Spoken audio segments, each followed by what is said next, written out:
What's going on, Cancer? I salute the divinity in you, and welcome to my channel. Oh, wait, and welcome to the Chariot and Friends. I just got done doing that one. Justin here. And how you think? Where's your mind at? The moon's in Aquarius. And this is a great time to ask yourself just that. What have you been focused on? What are some of the things that have been just going on in the brain? Have you been focused on a vision, bringing something to manifestation, or has the mind just kind of wandered here and, gotten into, where I think Aquarius can be a visionary. I think sometimes what can happen with a fixed air is just be maybe self-fulfilling prophecy. So we're going to talk about that all here in a moment. But if you're new, again, my name is Justin. And know that when you're coming across this video, you're in sync with the moon, and she loves that. But this is also a place for you if you happen to have Cancer in your placements. Sun, moon, rising, maybe Saturn, wherever. This one's for you. Or if you just want to kick it, chill, learn about the moon, it's fascinating. I'm thinking about including like what time the moon is rising. So I'll think about that. But I also do tarot card spreads based off that lovely luminary, the good old moon. I'll talk about what sign she's great to just to watch. I love the moon. I'll talk about what sign she's in, what phase she's in, when she's going void of course, because that's going to be happening again today, or for the next, or not today, tomorrow, depending on when you're watching this, through Jupiter Day. So yeah, we'll talk about that here in a moment. All those lunar shenanigans. And just so you're all aware, this is a general reading, not a one-to-one. So take what fits into your story, discard the rest, and everything will be dope, Cancer. Now, I think I should have went that way. Let's jump into it. It's fine. We're doing things a little unorthodox. It's Aquarius. It's appropriate. But before we get into this, how lovely, speaking of being appropriate, depending on when you're watching this, Happy Moon Day. The moon is associated with Mondays, and this really is a great time to just check in with how you're feeling.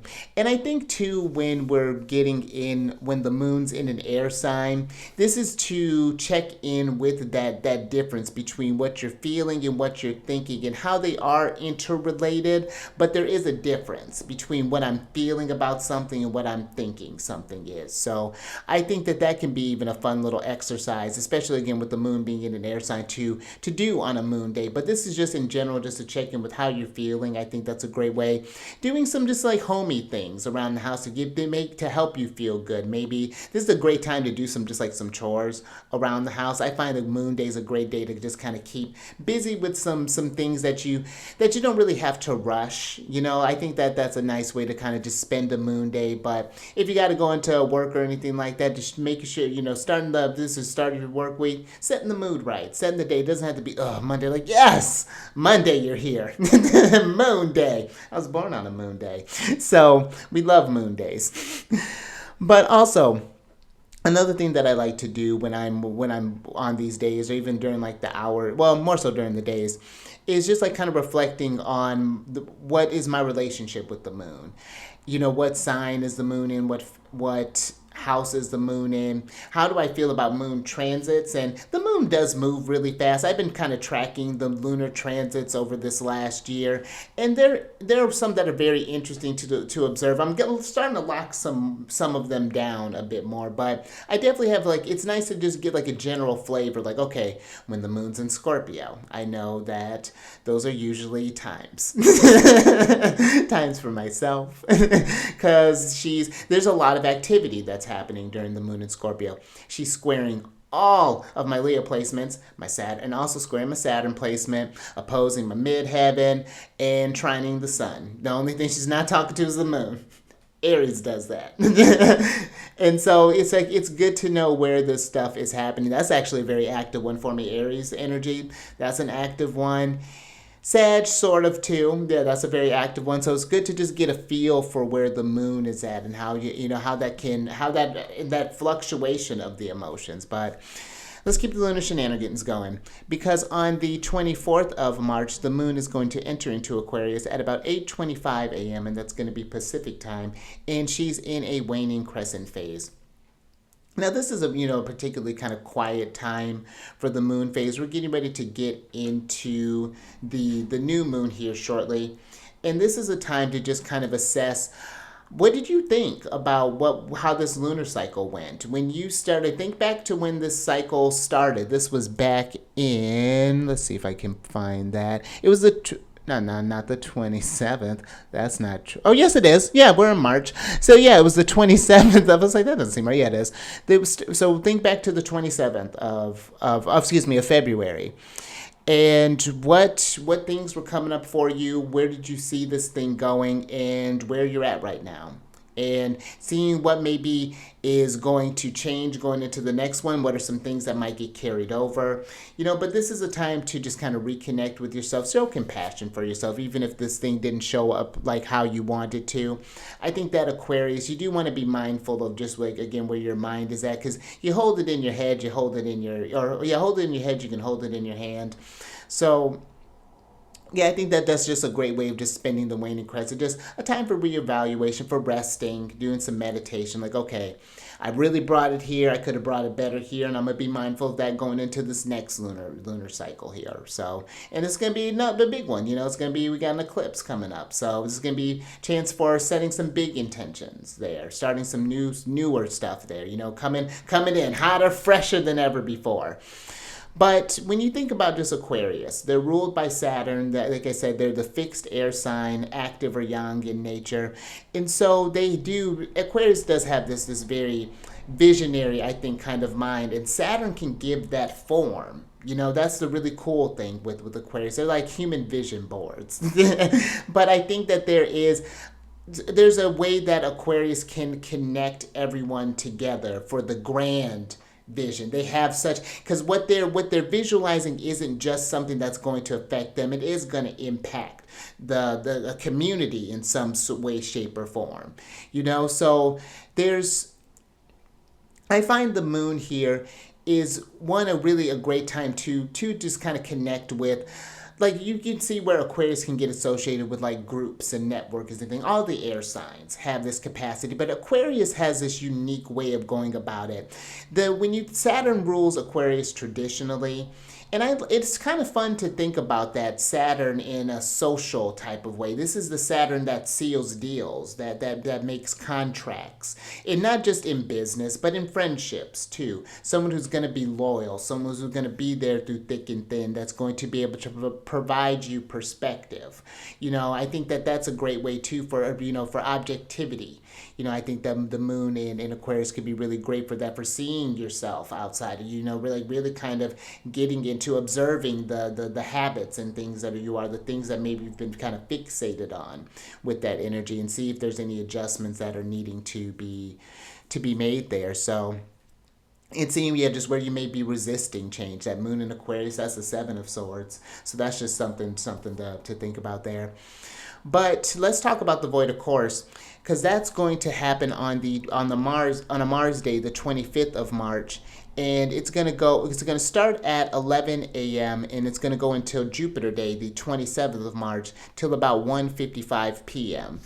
Now, the void of course energy, how I'm working with it is, there's a modern way where it's like every time the moon gets ready to change signs, that last little bit she's void of course. But in traditional astrology, like in the Hellenistic terms, and you can look this up on AstroSeek, they have a void of course calendar. It's a really nifty tool for that. But in Hellenistic, they did it when the moon didn't form an aspect for 30 degrees. And that's a long time for the moon to not be having any sort of conversations with any planets. It was known as canadromia, and that's like roaming the void. And where the moon is not being influenced by anything, but she's also just kind of, it's a very nebulous energy. I think it's one to really observe. I like to say, like, this is a great time, really rich meditations. I found that my dreams have been more vivid during the void of course, so that's something to even pay attention there. Maybe even keeping like a dream journal, and just allowing yourself to daydream a little bit, not really trying to set any sort of like real tangible results right now, just especially when you consider it, this void of course doesn't happen that often. March, considering that there's a lot of energies that's going on here, I think these void of courses are falling here there's something intentional being built in there where it's like, hey, we have a lot of energies to integrate, so making sure to check in with yourself and making sure how things, to connect with who you are. I like to think of the void of course period as where If you think about your body as a cell phone, the sun is the energy that fuels the phone. The moon would be the Wi-Fi. And when you don't have any Wi-Fi, you know you got to call on your own tools, and so you have to operate. And think about that, and think of how you have to operate a bit differently. You know, that's how the void of course can feel. The last one that happened, I noticed it happened while it was a void of course. The last aspect was Mars, and the energy dipped. Like right around the time that it happened, it was like a massive dip that I noticed, and there was something that a few people was talking with me about, and you could just kind of feel that. It was because I thought it was like, what's going on? It's like, is that just me? And then yeah, literally as I was thinking that, someone else had said that. So it can be very interesting just to observe what comes up for you at this time. They'd say it's not a great time of starting up anything new, but a great time of closing things out. So again, explore that. But one thing I also like too to talk about is the final aspect that she forms. I remember taking this course and I was reading a lot of information on it, and I like this kind of concept where the moon, the last aspect that she formed, kind of flavors that void of course period of time. So it begins at 15 degrees and 2 minutes of Aquarius, and it's going to be a trine with Jupiter, who's in Gemini. And then it'll end at 15 degrees and 21 minutes of Pisces, and it's going to be forming a square with Jupiter. And there was even like, I don't want to. Next, I'll pull it up for the next one. But when I remember even reading for the Sabian symbols for those degrees, it's a very kind of spiritual energy. Jupiter's a very spiritual planet, going between the visionary and the dreamer. You know, so there's some things I definitely would check in during this time. This could be a great, rich time for some inspiration, some growth, to, you know, journal any sort of ideas that come up, or write them down, journal them, write them down, get the script going. So that's just something I think to just kind of play around with the void of course time there. But that's all I got for you on that. So let's go ahead and get into your general energy of the day, which how appropriate, we're taking action. You got the hexagram 43, which is decisive action. And the changing line is line 3, so we're going to be checking on. We'll get when I go to do the tarot, we'll get a clarifier for that. But we're going to focus on line 3 today when we're talking about this. I'm getting a groove for this, slowly but surely. I think I finally got something kind of concrete there. The vision is forming. But this hexagram is lake over heaven. You see all those solid lines, a lot of yang energy, a lot of activeness that's happening. But the oracle for this is, the sage will share the kingdom's abundance and prosperity downward to all people. In all laws, embody virtue and benevolence. The sage must be seen to embody virtue and benevolence. Make known throughout the kingdom's court a sincere and stern warning cry declared throughout the capital. Unfavorable to respond with arms, favorable to embark on a journey. And so that's just one thing. If you just on the journey aspect, if you've been thinking about taking some sort of trip, it doesn't have to be a long trip, a short trip. You could be going to, like, maybe you want to try like a new cafe, maybe you're wanting to try to do something. This would be the time to just kind of check on those impulses, just see where that kind of leads you there. Take yourself out of your comfort zone a little bit. Maybe you want to take a different route to work during the day. These are just sort of just like mundane things that I'm thinking about here. But I also think there is this thing too about being mindful of responding with aggression. We still have Mars in Cancer at the moment, and you know, to lead with example, to come with virtue and benevolence, and to pass that around. And it's not that we're just letting anybody just treat us just any old way, because it talks about a sincere and stern warning cry declared throughout the capital. So there's a way for yourself, there's a way for you to come across passively, but for it to land aggressively. You know, I think that there's just finding a more tactful way of getting your message across, to know that you're like, hey, where, you know, I can be, don't let this smile fool you. I'm absolutely the one, but I'm not going to go there with you, because why? You know, because what for? Like, that's going to take to get out of my virtue and my abundance, please. So I think that there's just something there to being mindful with that decisive action, how we're being reactive, you know, in those kind of split second decisions. Because let's talk about line 3 for a moment, and then we're going to get into the tarot. Because the third line talks about arm and protect the face. There are ominous threats to the cheek. The sage must decide quickly, quickly. The sojourner walks alone. There is rainfall, like being trapped in a swamp. Resentment, but blameless. And so there's a lot that's going on in this third one here.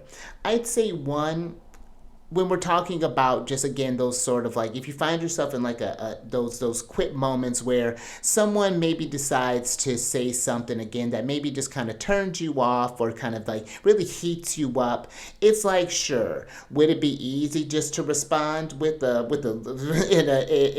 message to the cheek? Sure, but what's that going to solve in the long run? A walk alone, feeling some type of way, but in that case you wouldn't be blameless in that sense. Maybe spirit will always forgive you, but maybe others might have some other things to think about. So I think there's just something there just about deciding about how we engage in things. And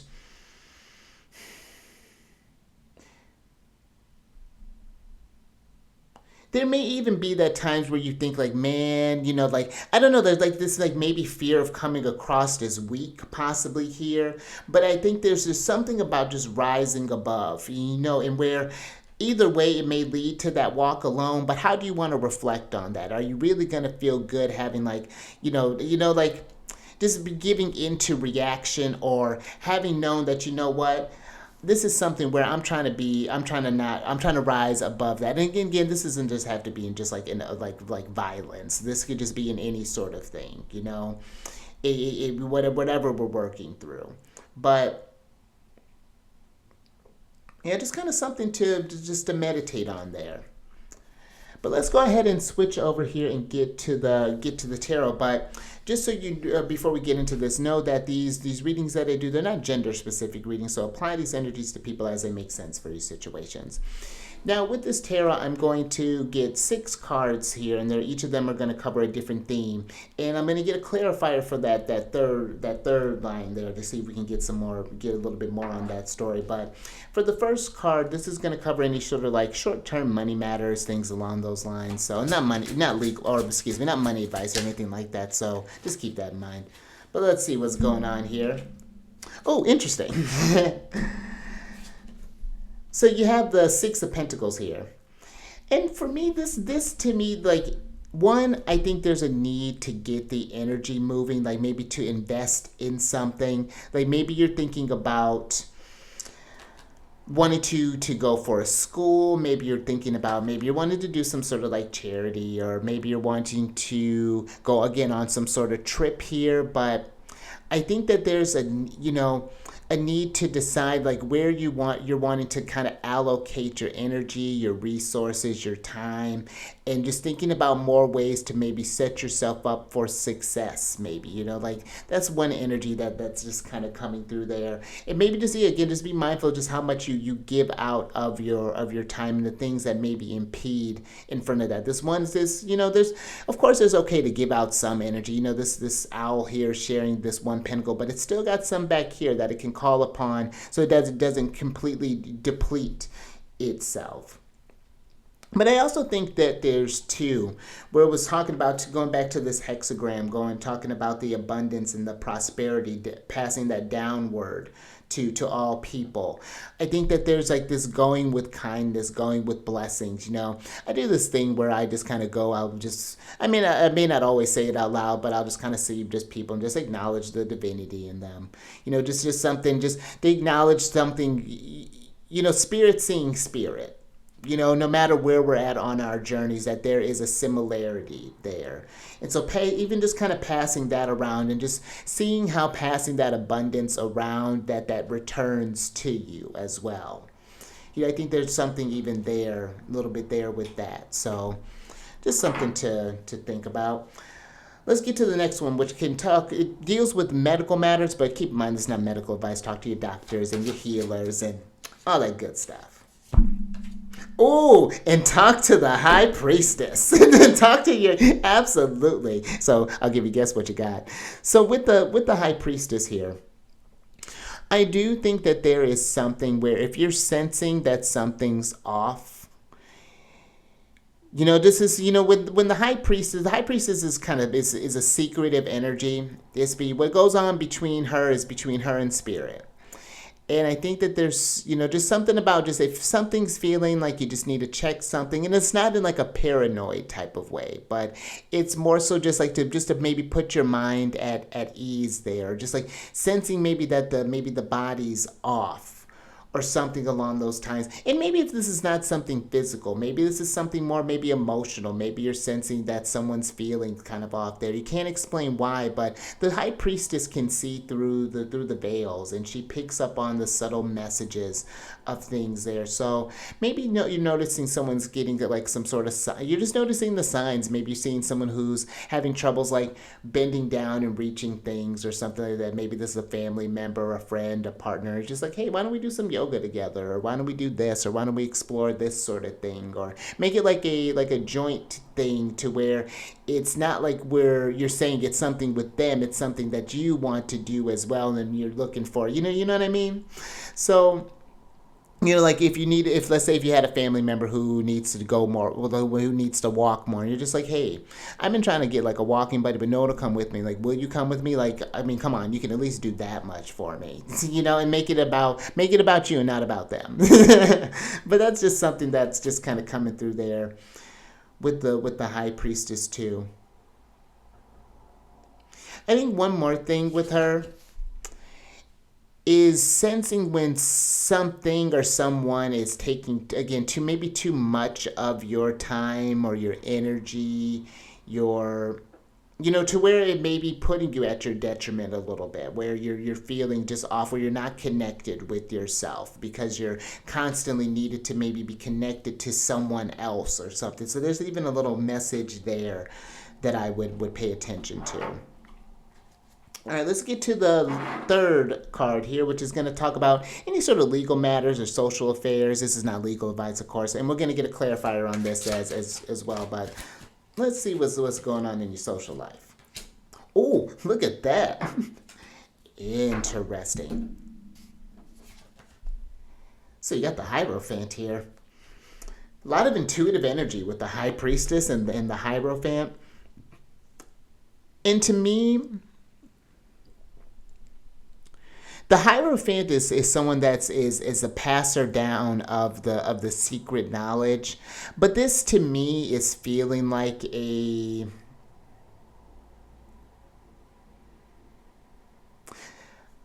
It's interesting. I'm getting a strange energy from the Hierophant, like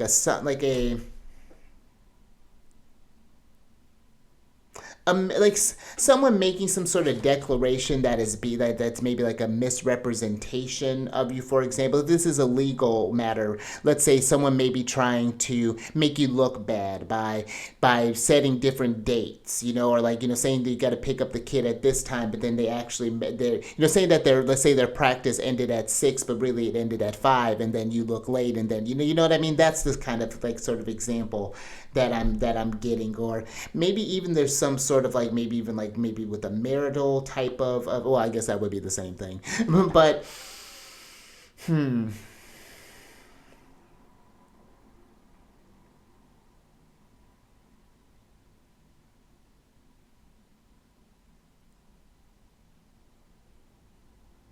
let's get a clarifier on this Hierophant. Yeah, let me get a little bit more with that one.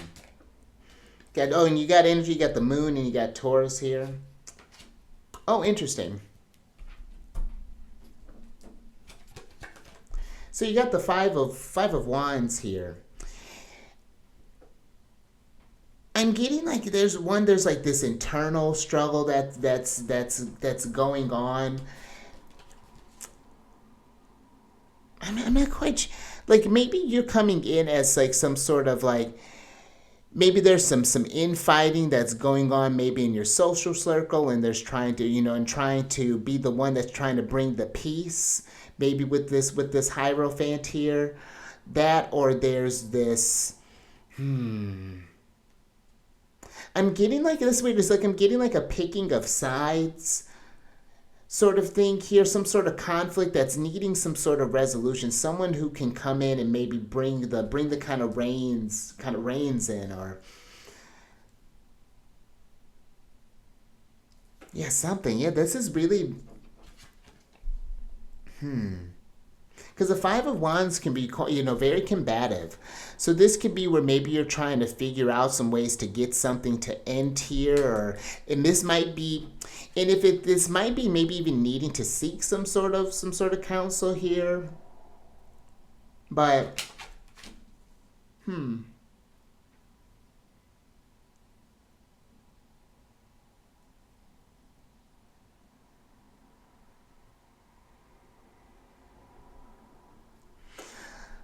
yeah, that's interesting. Let's go to your next card, which talks about any sort of like romantic matters, marriage, things along those lines. So let's see what's going on there. Okay. So you have the King of Swords here. And this could be maybe in like any sort of romantic matters. Maybe this is where this could be where we're in like a conversation phase, possibly here.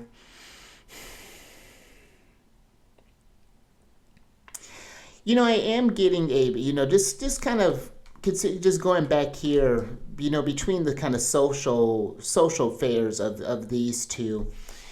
They're of the two card themes. There's something here with the King of Swords. He can be a bit cruel. He can be a bit cold.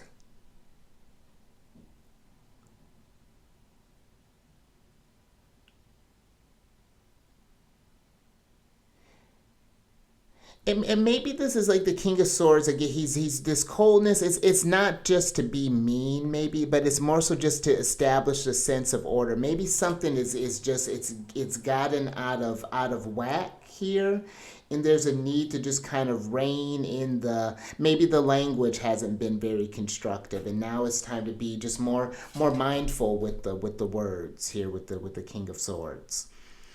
That could be something else that's coming through there.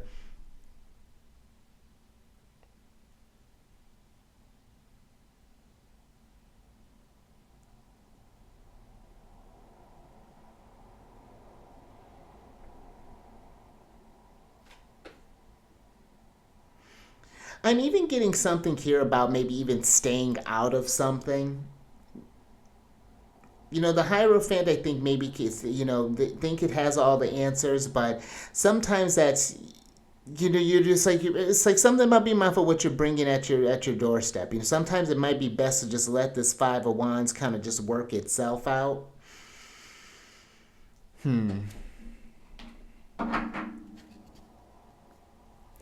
Let's get to your next card, which talks about any sort of immediately pressing affairs. All right, so you got the Judgment card here. And the Judgment card has been I'd say at least 3 or 4 times the Judgment card's popped out in this lunar cycle here. And the Judgment card is this epiphany that's happening here, that something is changing. This is the Judgment card can represent fire energy. And it could be something that we're coming back to. Maybe we're just realizing where maybe we've been putting too much energy into something, too much of ourselves into something, and now we're needing to get out of this. It's like a wake up call. Is what something is coming through here.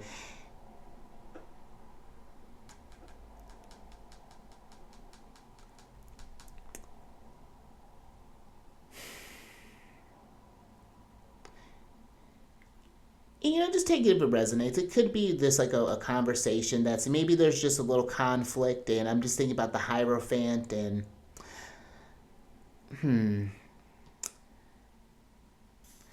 but definitely something's is needing to change with the Judgment card here, or at least there's a realization that maybe things that either some kind of decision is being made whether things are going to keep like this, or are we going to put the energy towards something else. So that's just something to think about there. All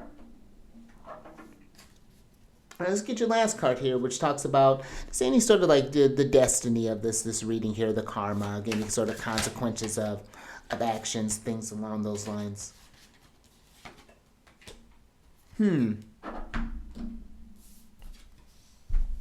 So you have the Five of Cups here.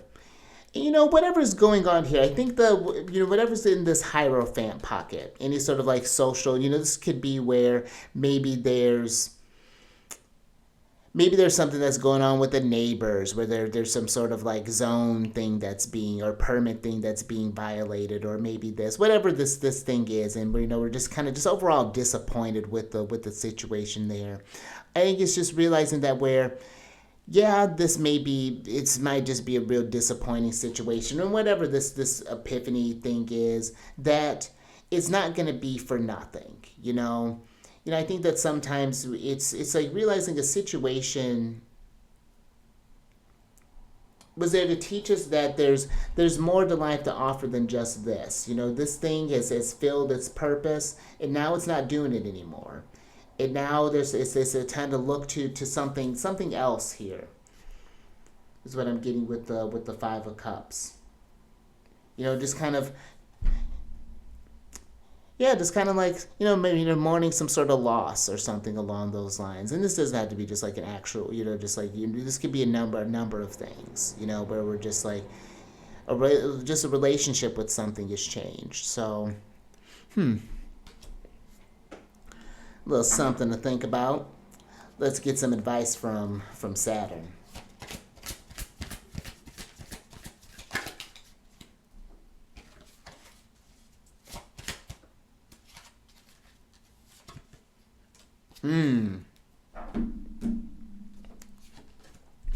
All right, so you got the King of Cups here, and let's go ahead and switch over. With the King of Cups,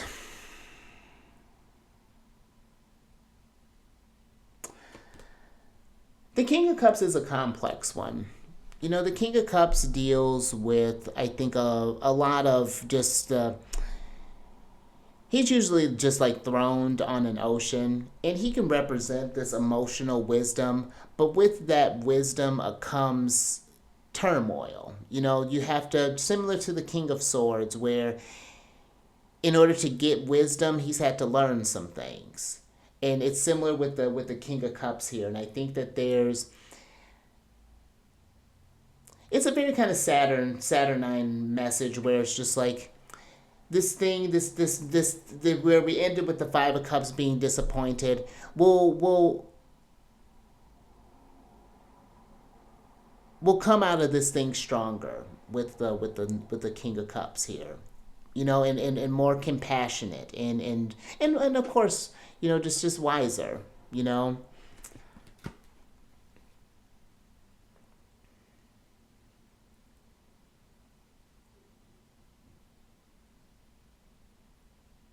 I'm looking at the King of Cups, and he's got that fish. And I think that sometimes even the King of Cups can have some things that he holds on to from time to time. But eventually, even the King of Cups knows that fish is going to eventually got to go back to sea. It's eventually got to go back in there and get integrated, So I think there's something there with that too. And even just thinking about just got drawn that little starfish there, just thinking even about the regenerative powers of the starfish. I think if you cut off one of their things, it'll just grow. So that's cool, But don't quote me on that. Don't quote me on that. But for the sake of this conversation, that's what a starfish does, and that's what the King of Cups does. Heals himself and heals others. So, but yeah, that's what I got for you there. Yeah, I think that's all I got for you there. So, if you like that, if anything resonated with you, give it a thumbs up, and share this if you know somebody who can get some nuggets of wisdom from this. And then subscribe there, High Priestess, Hierophant. Hit that bell button to get notified when I release videos each day. And I'm going to shuffle for your surprise cards here. But if you want to know what's going on with the other celestial bodies, down in the description box is a link for my other channel, Alchemist 8, where I do weekly videos every Mercury day. That's a Wednesday. Talking about the transits and how to work with the energies, how this may, what houses to look for and all those things. And I also have this series that talks about different planets or celestial bodies in different signs in different houses, and they're all done by playlist. It's all nice and neat for you. So definitely check that out if you want to just some general thoughts to think about with your planetary placement. So there's that. But let's go ahead and get into your surprise card here. Oh, and that's perfect. So you got the safe travel card here. And so remember when we were talking about that favorable to embark on a journey, this might be going on a literal journey. Maybe you're going somewhere overseas with the King of Cups, or maybe going somewhere snowy with the King of Swords. High Priestess is in some sort of garden, so whatever that might look like. But I do think that it's safe travels too. That even though a situation may have turned out maybe how it's turned out, I think it says talks about that third line, but blameless. I think that it's like you'll get through this thing. This is not a time to a situation may have been what it's been, but you know what? Why carry that with you? Let's just put that fish back out. It smells. It's just been sitting there. Let's put it back out in the ocean. Let it do its thing, and let it become something else. So I think that there's even getting because the Hierophant and the High Priestess, they're both very spiritual majors. And so I think that there is even seeing something from Spirit's perspective about why something's been going on. That Hierophant too is a connection with Spirit, and that's something I didn't even think about, where if there's a lot of chaos going outside of you, that can be hard to have the connection with Source. So maybe if you're needing just some perspective and need to distance yourself from the chaos just for a bit. Again, to get just a bird's eye, no pun intended with all these birds, but to get a bird's eye view of this thing. So, all right. I like that. So I'm going to leave that there. Stay mindful out there. Keep eyes on that moon. And I will catch you. Oh, I'm going to catch you on the next one. Mercury Day.